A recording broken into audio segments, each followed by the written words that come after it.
बहुत पहले कैनान की धरती पर 5 राजा ऐसे रहे जिनकी शांति हमेशा खतरे में रहती थी।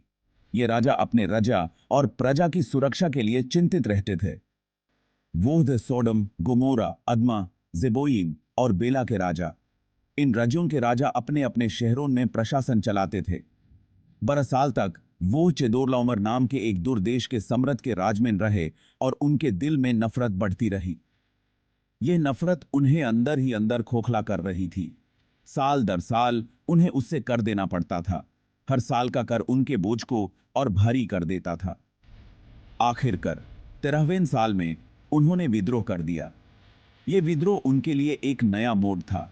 उन्होंने चेदोरलाओमर को कर देने से मना कर दिया और उसकी शक्ति को ललकार दिया। यही नीप के लिए यह एक बहुत बड़ा कदम था।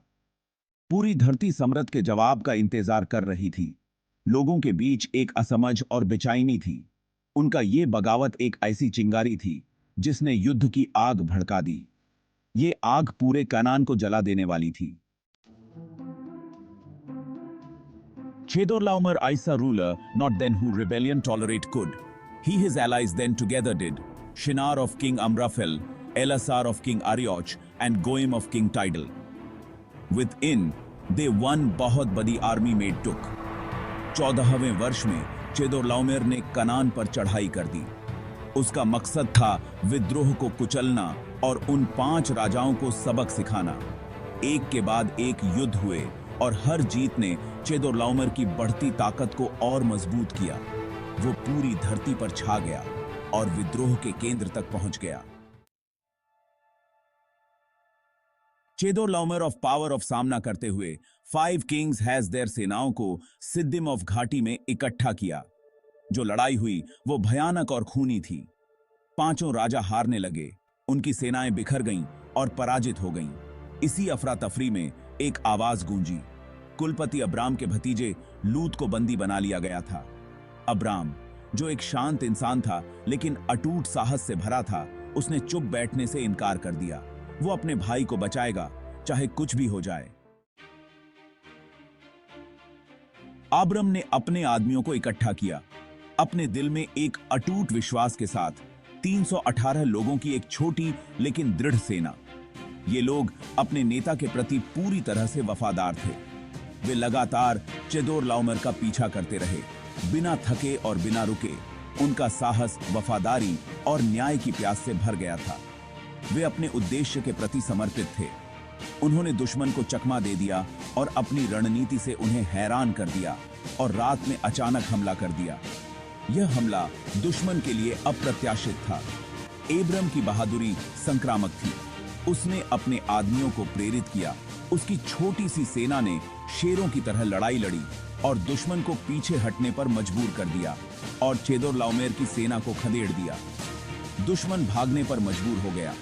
उन्होंने लूत और दूसरे बंदियों को मुक्त कराया और उन्हें सुरक्षित वापस लाया और लूटी हुई चीजें वापस ले ली। यह एक बड़ी जीत थी।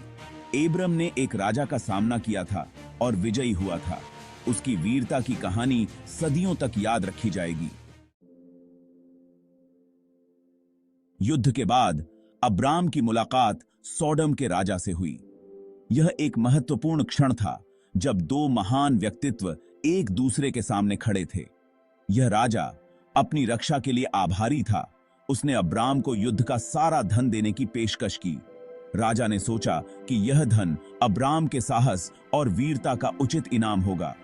अब्राम, जो एक धार्मिक व्यक्ति था, उसने मना कर दिया।